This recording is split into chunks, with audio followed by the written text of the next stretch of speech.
I'm going to show you the simple 3-step system that I use to make over $1,000 a month on KDP with one book. I call this the triangle of success. Now, I've had loads of people come to me, whether that's because their ads weren't working correctly or whether they're not making the amount of sales that they want to make, which is completely fine. I've been there, done that, and I get people coming to me every day saying they're not happy with the sales that they're making. And that's because they don't follow the triangle of success. Now, what is the triangle of success? I'm going to show you exactly in this video. And as soon as you implement the triangle of success onto your book, you will start seeing way more money coming in. Anyway, let's get into it. Now, let's talk about the triangle of success. It's always a triangle. I don't know why, but every important thing is always a triangle. The Illuminati is a triangle. Don't know if you ever watched Harry Potter, Deathly Hallows. That thing's a triangle. Christianity, they got the Holy Trinity. That's a triangle. Everything's always a triangle. I don't know why. But anyway, this is the triangle of KDP success. These are the 3 core elements that your book needs to have if you want to be successful. If you miss out on one of these 3 elements, I don't want to swear, but you're effed. Now, let's talk about the first core thing that your book needs to have, and that's the correct research. Now, I know this sounds so boring that you're probably going to skip right now. You're probably not going to listen to what I have to say.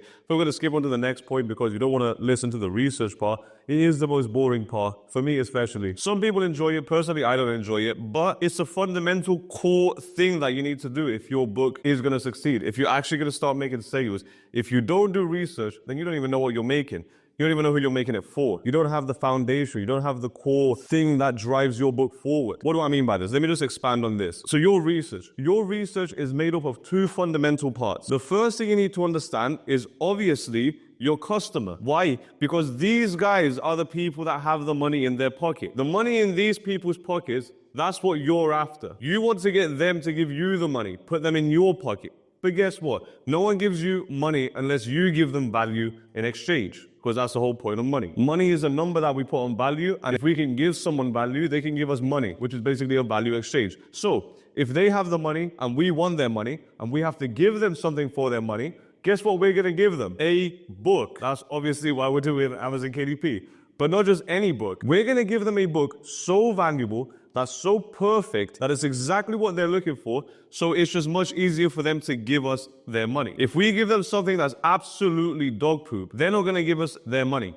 If you work 20 hours to save up, I don't know what the minimum wage is in America or other countries, but if you worked really hard to save $100, actually, if you worked really hard to save $20, you're not going to spend your hard-earned money to buy a bad $20 book, but you'll probably spend your hard-earned money to buy a very good $20 book. I hope that makes sense. But anyway, since we need to understand our customer because they have the money, and we also need to understand what book we're making because that's what we're going to offer the customer in exchange for their money so we can make money. Because that's the whole fucking point of running a business, to make money. I apologize for swearing, but you need to understand who this is. So who is the person that has the money that you want in your pocket? And also, what are they looking for? So what book are you making? What book exactly are they looking for to exchange their money with? This is their problem solver.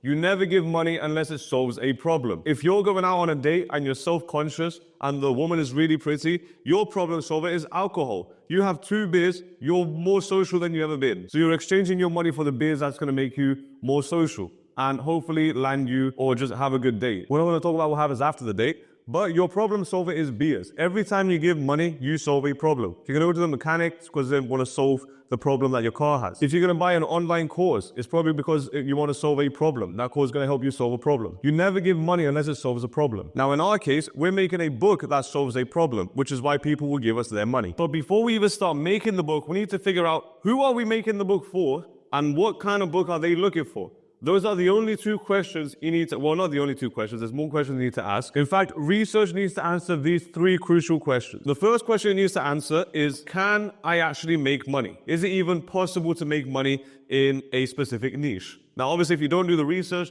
you're never going to know. If you just pick a random niche, start making a random book, you have a random chance of making money. So first, you need to find the research where you need to answer, can you actually make money? Now, the second question you need to answer is, how much money can you make in this niche? So if you can make money, that's great. But can you make a lot of money or a little bit of money? That's the second question you need to answer. And research will help you answer that. I'm going to show you how to do it as well. And the third and final question is, what do you need to create in order to make this amount of money? Now, if we can answer these 3 questions, which we will if we do the correct research, then great. We have a solid foundation as to whether we should publish a book in this niche or not. Now, how do we answer these questions? Well, can you make money? How do you know if you can make money in a niche? Well, there must be demand. We've talked about this a gazillion times. There has to be demand in a niche. If you have a waterfall with a lot of water, this is supposed to be a waterfall, and then you have a waterfall with a tiny bit of water, and you have to go with a bucket and collect water for your family, would you go to the waterfall with barely any droplets falling down? Or would you go to the waterfall with an abundance of water? Obviously, the waterfall with the abundance of water, because there's just more water flowing, you will collect more water. Just like if there's more demand in a niche, you will get more sales. It's not just about demand, there's also the other part as well. These 2 parts here, which we'll talk about now. But if your niche doesn't have demand, you shouldn't make a book in it, because you're selling to no one, basically. No one's even willing to buy your book. So how do you find demand? It's super simple. Find books in your niche that are already selling. If they're already selling, someone's already buying, so there is demand. Now, you can look at the book's ABSR. If you don't know what an ABSR is, Amazon bestseller rank. It's a number that every single book has associated with as soon as they make their first sale. You can look at their ABSR, go online, type in ABSR calculator on Google, click on the Kindlepreneur link, and then open it, put your ABSR, and it will give you the amount of sales that that book is making, roughly. Doesn't have to be exact, but it has to be rough. I like to look at books that have an 100,000 ABSR or below. So 100,000 ABSR, 50,000, 30,000, 10,000. 100,000 basically means they're making around a sale a day, which is good enough. Now, it's good to find a niche with different types of ABSRs. So one book might be at 5,000, the other one might be at 50,000, other books might be at 100,000. In that same niche, there's going to be books with 200,000 or 500,000. Just ignore them because no one's buying them. They're not going to help you make a better book if no one is buying them. You don't want to copy something that doesn't work. I hope that makes sense. So I'm going to take a look at if there's books that are selling multiple copies a day, or if they have under 100,000 ABSR, which is basically the same thing. If they have under 100,000 ABSR, they're selling. So let's say I find 5 books with under 100,000 ABSR. This guy's selling 10 copies a day, this guy's selling 7, this guy's selling 5, this guy's selling 22, and this guy's selling 100 copies a day. Is there demand? Obviously, there is demand because there's literally 5 books selling. So demand is not a problem. We found a niche with demand. How much money can we make? This is super simple. You're going to go online and type in Amazon KDP profit calculator. And what you're going to do is you're going to look at these books and you need to figure out their page count. I know this is completely messy, but it's okay. I hope you have a notepad while I'm talking. You can write it in a more organized way. But right here, I don't know, I like to be messy. But anyway, you're going to go to figure out the profit. You're going to look at the page count, how many pages are in the book. You're also going to look at the printing, not the printing cost, the printing options. So is it colored print or is it black and white? If it's black and white, you have a higher profit margin because it's cheaper to print. If it's colored, you have a lower profit margin because it's more expensive to print. So that eats into your profit margin. So you want to look at the page count. You want to look at if it's standard color or if it's premium color. So if there's colors inside or if it's black and white. And then you also want to look at the price. Now, if I know the final price and I know how much roughly it costs to print because you know the type of colors are inside, is it colored or is it black and white, and how many pages it is, you know how much it costs to print, you know the final price, and then the calculator will give you the profit per book. Now, if you're in a niche where it's like animal coloring book for beginners or for toddlers, and you're getting $2 for every sale, that's terrible. You're running on extremely low profit margins, which is what 90% of publishers are actually doing. Now, if you find a niche where all the books that are selling have 100 pages, and then they're all black and white as well, and they have a super high price, but because of the value of the book, because it solves a big problem, it's not just a random coloring book, exactly the same that everyone else is doing. It actually solves a problem. It's a high content book that solves a problem. Then because you can charge higher, because it's higher value, then you also have a higher profit margin. So you can start making $7 a sale. Whoa, which one is easier for you to make money? $2 a sale or $7 a sale? This one is more than 3 times easier for you to make money. Now, is it easier to make the initial book? Probably not, but that's only like a month's worth of extra work for 3 times the amount of profit. That's how I see it anyway. So we figured out if we can make money in this niche based on the research. We figured out how much money we can make based on using the profit calculator. Now we need to figure out what type of book we need to make. And this is actually the most important part. Well, not the most important part, but it's the most time-consuming part that most publishers actually skip because they're just lazy. And I used to be the lazy publisher as well, which is why I can say this. Let me just take all of this away using Ollie the Owl. So what type of product do we need to create in order to make $7 profit per sale and actually make some money on KDP?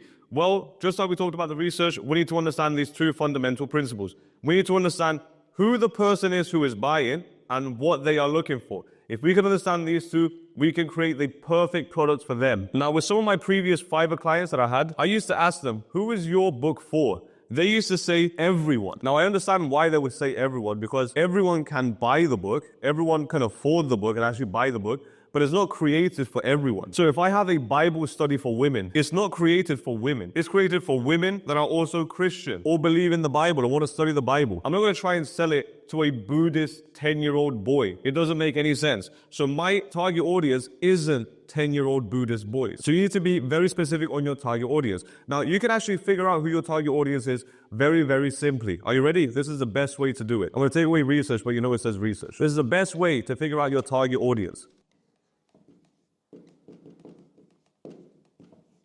Reviews. Reviews will tell you everything. What are reviews? Reviews are basically people already bought the books in your niche and are telling you everything about those books. And guess what? The people that are writing the reviews are the people that bought the book because they used their Amazon account to buy the book and they have a verified badge. These are the people. So if you could read the reviews, you could figure out who's buying the books. Are the reviews written mostly from women or men? Oh, it's mostly women? Well, that's convenient, great. Now that you did research, you know that most of your target audience are women. Then you're going to read the reviews and say, well, does it look like it's a bunch of 12-year-old girls? Or does it look like it's a bunch of 40-year-old women? Or is it 65-year-old seniors? Who's buying the book? What does their language sound like? Did they buy it for their granddaughter? If one of the reviews, or if all the reviews are saying, hey, this was brilliant for my granddaughter, guess who's buying the books? Old seniors. So now you know seniors are your target audience. Read the reviews and figure out who your target audience is. Now, not only do you figure out who the person that's buying your book or is about to give you money for your book is using the reviews,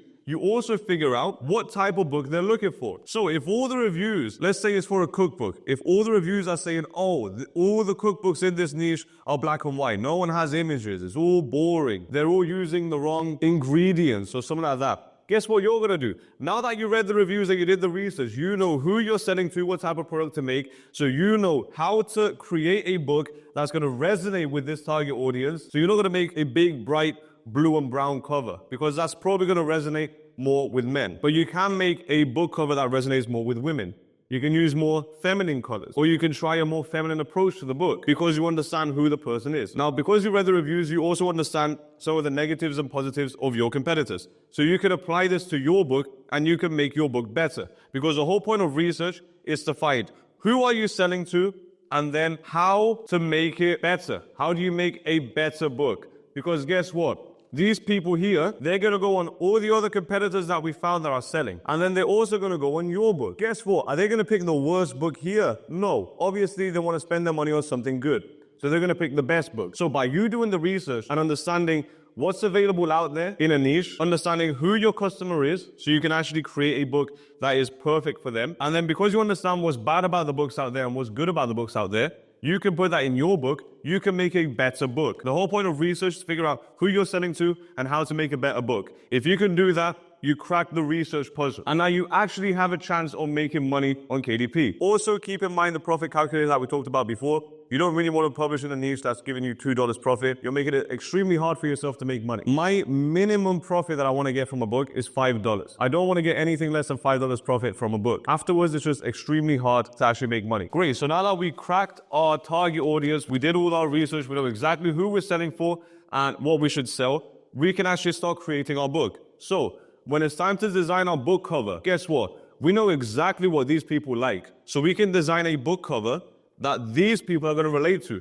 Not a book cover that you like, oh, I really like this book cover. No, this person has to like this book cover. No one cares about you. No one cares about your book. Only the people buying your book care if this book resonates with them. Now, when it comes to the writing inside, if you understand who you're writing for, then you can do better writing. So your book becomes better. Your book cover resonates more. Your writing becomes better. So if you know that you're selling to 12-year-old girls, you can make sure your ghostwriter writes it in an appropriate way for 12-year-old girls to enjoy the book. Now, if you're writing for 40-year-old professors in college, then obviously the writing is going to be different. As long as you understand who you're selling to, then you can actually create a book around the person you're selling to. Now, this applies to everything. Even when it's time to do your marketing, guess what? You know who you're selling to and you know why your book is better than everyone else's. As long as you can convey that effectively in your marketing, it will help you make a bunch of more sales. But guess what? You can't do any of this without the research. And it's what most publishers skip. Now, if you're too lazy and you skip the research, well, then I can't really save you. Well done to you. But if you have a good amount of retention and you just heard me ramble on for the past 10 minutes, then great. Now you've done effective research. So the research part is done. You have a very high quality book and you know exactly who you're selling to and you basically have all the research. You're good. You're solid. Now the second part is actually something that we did cover during the research part. So I'm going to go quickly over it. But the second part is actually your product. Okay, so your product. Guess what? I'm going to ask you a very simple question because I know that you're smart enough to answer this question. Are you more likely to make money if your product is good or if your product is bad? In the long term, are you more likely to make money? But Barry, sometimes there's products out there that are really bad and make money. I know. It's another part of it. I'll talk about it in a bit. But if your product is really good, are you more likely to make money in the long term? Obviously, yes. So a good product is a foundation of a long-term successful KDP business or a successful KDP book. So you need a good product. But how do you know if your product is good? Well, there's two options. The first option is go down the very immature route and basically just rely on your ego and rely on yourself. I just tell people, hey, my book is good, without running any tests, without doing any research, without looking at any pieces of data. You just rely on yourself, essentially. Because I see this all the time. I ask people, hey, is your book cover good? Yeah, I love my book cover. My book cover is really good. I'm like, awesome. Can you give me some data to show how good your book cover is converting? Oh, I don't have any data. I just know it's good. I paid a really good $20 book cover designer on Fiverr. I hope you get what I mean. Anyway, how do you make a better product? Well, we already talked about it. You're going to go into your niche that you decided to sell under because obviously you did the research, profit margins are good, everything else is good. You're going to take your best-selling competitors. You're going to go in the reviews and then the reviews are going to talk about some positives of the book and the reviews are going to talk about some negatives of the book. Every book would have positives and negatives. Sometimes the books don't have a lot of reviews, so they might have only positives. Sometimes the reviews are fake, so there's some fake positives. But you're not relying on one book, you're relying on the best-selling books in your niche. So now you have a list of positives of all the books in your niche, and you have a list of negatives of all the books in your niche. Guess what you're gonna do? When you're creating your book, all of these positives that you gathered from customers that already bought the books in your niche that you're about to publish and you wanted to show your competitors, you're gonna put them in your book to make sure your book is good as well. Now, what are you gonna do with all these negatives? Well, either you're going to take them completely away from your book if they don't match up, if they're not what the customer is expecting based on the research that you did, or you're going to take these and flip them into positives and again, put them in your book. So if one of the negatives is, oh, all the books are black and white, this is boring. Guess what you're going to do? You're going to take this and flip it and you're going to make a colored book. But Barry, the profit margins are going to be lower. Exactly. That's why we need to do the research and find a niche which matches with everything. But Barry, that's going to take a lot of time. Exactly. That's why most publishers are lazy. Anyway, let's move on to the next part because that's how you make a good product. Look at the reviews. Your customers already told you what's bad about all the books. They told you what's already good about all the books. You're going to take the good, put it in your book, take the negatives, switch them into positives, put them in your book, and great. Now you have a good product. Now, because you did the correct research as well before, you can do good formatting because you know what the customer's expecting from your formatting. You can do a really good book cover design because you know the colors that are going to resonate with the target audience because you know them better than you know yourself. You did your research. You know who's buying your book. You know the type of languages that they use in their reviews.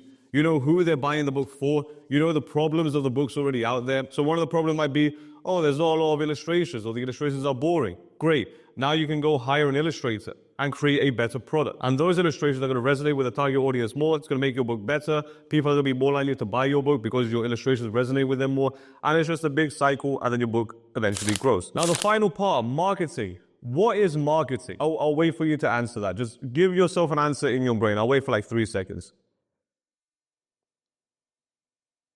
Okay, what's marketing? There's probably a gazillion different answers that you could have given me. But what I think marketing is the way you convey the value of your book. That's literally what marketing is. Now, here's the thing. Here's what I've discovered very, very early on. And I'm not telling anyone to do this because this is really, really bad, but I discovered this very, very early on. If you have good marketing, you can sell a shit book. You can make money with a shit book. Now, in the long run, just like I talked about before, if you have a bad product in the long run, it's not going to work. In the short term, it can work. So when people are saying, but Barry, why do really bad books sell? Well, they just have good marketing. It might not be the most amazing marketing, but they have good enough marketing where the customer trusts the book enough to buy it. Now, once they buy it, then they realize, oh, this is a really bad book. But the marketing already did its job, which is to convey the value of the book, which is to sell the book, to make the money, to put the money in the publisher's pockets. So if you have a really, really, really bad book, but you have amazing marketing, you can make money. I'm not saying you should do this, because if you have a really good book and you have good marketing, you can make 10 times more money. So obviously, you don't want to skip the book part. You want to have a good product and people to sell to, which is why we did the research. Now, with your marketing, how do you convey the value of your book with your marketing? Well, the first way is design. Now, here's the thing. We already did all the research. This is the first step that we did. If you just skip through the research part in this video, I don't know what to tell you. I mean, if you can't watch a 10-minute video, I don't know if you can run an entire KDP business. But I'm not here to diss you. I'm not here to make fun of everyone. I'm not here to say that I'm better than anyone. But if you're skipping the research, you're shooting yourself in the foot with the other two core principles of a successful book. So if we did the research and we understand our customer, we know the exact design to use to convey emotions or to build rapport with the customer. So if we know we're selling to 12-year-old girls, we're most likely going to use colorful pink or purple colors in our design, because that's going to resonate with 12-year-old girls. We're probably not going to use it for 12-year-old boys though, if that's who our target audience is. We're also most likely to use illustrations in our designs, not real images, because they might resonate more with illustrations. But we won't know unless we do the research. Now, I'm giving very broad, basic examples, but the more research you do, the more little golden nuggets you're going to find that you're going to be able to implement in your design that's going to help increase your conversion rate because of your marketing. This can be your book cover, this can be your A+ content, but it's going to help increase your conversion rate, which is going to increase your sales, increase your rank, increase your profit, make your ads work better. Everything is just better with a higher conversion rate. But conversion rate is how much does a customer resonate with your book enough to buy it. The more people resonate, the more people buy it, the higher your conversion rate. Higher your conversion rate, the more sales you're making. Amazon will push you higher because you're making a bunch of sales. You're making them money. Customers are giving you money. You're making money. Everyone's making money. Everyone's happy. And the customer has a really good product, so they're happy. But anyway, design. If you did the other two parts correctly, in your A+ content design, you can actually show off your book. So you can show off the inside of your book. You show off your formatting. Hey, look at how fun the formatting is. Look at the illustrations we have inside, because this is what a good product is. It has good illustrations, and this is what the customers were looking for. If it's a dog training book for kids, you want some dog training illustrations that are fun and colorful, easy to read. The formatting is nice. You want an enjoyable book to read. You can also show off your target audience in your A+ content, and you know exactly who your target audience is because you did all the research. You can show people in action. So if I'm selling a bartender book and I'm going to teach you the 50 greatest cocktails in history, guess what I can have in my A+ content? I can just have a guy making cocktails. Do you see how this coffee just popped out of nowhere? Check it out. It's going to disappear now. Just disappeared. So when it comes to design, you can apply this to your A+ content. You can apply it to your book cover. You can apply it to your interior design. It just basically means everything, because your formatting helps sell your book as well. The illustrations inside your book, so your product, they help sell your book as well. Your book cover helps sell your book. When I talk about design, I mean every single design aspect of your book. But obviously in this case, we're talking about marketing, but it applies to everything else as well. Now, the second part of marketing, extremely important. Social proof. This is super, super easy. This basically means reviews. If you have reviews, people trust your book. If you don't, no one trusts your book. You wouldn't go to a heart surgeon that performed one heart surgery in the entire lifetime. You wouldn't go to him because you don't trust him. You would go to the guy that performed 10,000 heart surgeries because you trust him, that he's not going to kill you, and you don't want to die. I'm guessing you don't want to die. If you do want to die, call a helpline or something. I don't know. Someone's definitely out there to help you. But anyway, social proof, super simple. I'm going to leave a little eye thing that just popped up there. That's going to show you how I get book reviews. Now, is it the most effective, the best way you could possibly get book reviews? Probably not, but that's how I do it, and it's been working for me, and I can only share what works for me. Now, if you're asking any questions regarding, can this work if I don't have reviews? Of course it can work. It can work very, very badly though. So, can I run Amazon ads without reviews? Of course you can run Amazon ads without reviews. It's not going to work effectively though. You're probably not going to make a lot of sales, and you're probably going to lose a lot of money. So get reviews first and then run Amazon ads. Now in this video, I'm not going to go deep into social proof or getting reviews, but it's extremely, extremely important, especially for your marketing. If you're missing out on reviews, you're missing a big piece of the puzzle when it comes to KDP. Now, one final thing when it comes to marketing is your copywriting. So copywriting, what does copywriting mean? Copywriting means the words that you use to convey the value of your book. So if I'm selling a dating book for men, and one of my sentences in my A+ content is, this book will help you get many women. That's bad copywriting. But if I switch that, say the exact same thing with different words, I can say something like, this book will help you attract the woman of your dreams so you can live the life you deserve, or so you can have the relationship you deserve. I'm basically saying the same thing, but I'm saying it in a much nicer way. because of copywriting. Now, I know the first sentence is about many women. The second sentence that I said is about one woman, but you get the point. You can use words to convey the value of your book or to increase the value of your book. Now, when it comes to copywriting, you can describe their problems. So I know how difficult it is to not be able to attract any women. You're probably very, very lonely at nighttime. You're watching movies by yourself. But with this book, you're going to be able to attract loads of women. They're going to be in love with you, and you're going to find the love of your life, and you're going to have a dog together and have kids together. And you get what I'm saying. Obviously, not in the way that I'm saying it. I'm saying it very overgeneralized and very broad. But when it comes to copywriting, you want to talk about the customer's problems, because this is the point of them buying your book, because they're trying to solve the problem. So in your copywriting, in your marketing, whether that's your description or your A+ content, you want to talk about their problems that they're currently experiencing and why your book that you're making is the best solution to fix their problem. As simple as that. You can also talk about the transformations that they're going to receive. So if they're very bad bartenders and you're selling a bartending book, you can say, hey, once you read the book or once you try it out, you're going to be the best bartender in your friend group, or you'll be able to land any bartending job you want, or things like that. That's the transformation. Here's what your life is going to look like in the future. Once you buy the book, that's going to solve your problem. And I know what your problem is because I just told you right now in your marketing. But the good thing is, because I understand your problem, I created the best product for you to help you achieve this transformation. And this also ties in with benefits. You can talk about the benefits of your book. So all the ingredients are super, super easy to come by. You can just go to a supermarket, get all the ingredients you need for the cocktail book. Or every cocktail can be made in 5 minutes or less. So if you have guests coming over, you can make cocktails very, very quickly. Or you can be the greatest bartender in your friend group in 10 days or less because of something in this book.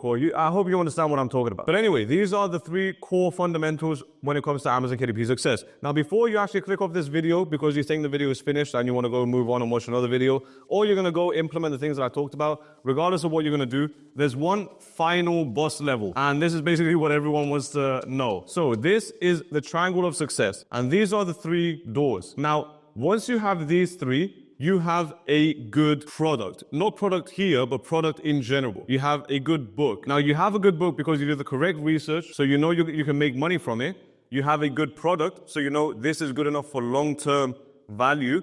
And then you also have the correct marketing, so you can convey that value correctly. Great. Now that you have these 3, that's when the secret door can open up. Now this is going to look like Illuminati, but it's okay, just ignore that. But now the secret door can open up as soon as these 3 things link together, and you can run Amazon ads. Because you have your book, and then you have SEO, which is these amount of people here. This is like organic people. These are eyeballs coming onto your book. Most of them, not most of them, some of them are going to buy your book. Most of them are not going to buy your book. That's great. If these 3 are solid, a lot of people will buy your book. If a lot of people are already buying your book because you have a good book, because you have the triangle of success implemented on your book, then when you run Amazon ads, the only thing you're going to do is this. You're going to increase this way more. This is all Amazon ads does. It doesn't do anything to your book. It only does things to the eyeballs. So you can get 10 times more eyeballs. Well, if you get 10 times more eyeballs onto a good product that follows this 3-step system, then you can get 10 times the amount of money because you're bringing 10 times the amount of traffic. Now, I'm not saying you're going to make 10 times more profit, but you can bring 10 times more money. So more revenue. And then from that revenue, you get more profit. And there's other positives as well, because you have more data to look at. You can do better optimizations. There's a lot of things that you can do. But I can't really cover ads in this video. So if you have Amazon ads that aren't working right now, it's very rarely the strategy that you're using. Sometimes it is, but it's very rare. Most of the times, it's one of these 3 components right here. Sometimes it's all 3 of them. Sometimes there's only 2. I can't tell you unless I see your book. But if your ads aren't performing very well, take a look at your book. Have you done the correct research? Are you making a good profit margin where you can actually make some money? Do you have a good product? Do you do the correct research to understand what type of product to make or what they're looking for? Do you know who you're selling to? Is your product better than whatever's out there? If it's not, then why are you expecting to make money selling a bad product? You can do it short term with good enough marketing, but it's not a long-term business. Once you have these 3 implemented, then ads will work very good for you. If ads aren't working good, one of these is wrong. Now, if you want to learn from me on how to make a book from start to finish, I'll leave a link in the description. You can check that out. You'll learn everything. But if you want to see an ads video as well, a video just popped up right here. Click on that. That's going to show you one of my ad strategies. I think you're going to find it extremely helpful. But anyway, yeah, go out there and make some money on KDP.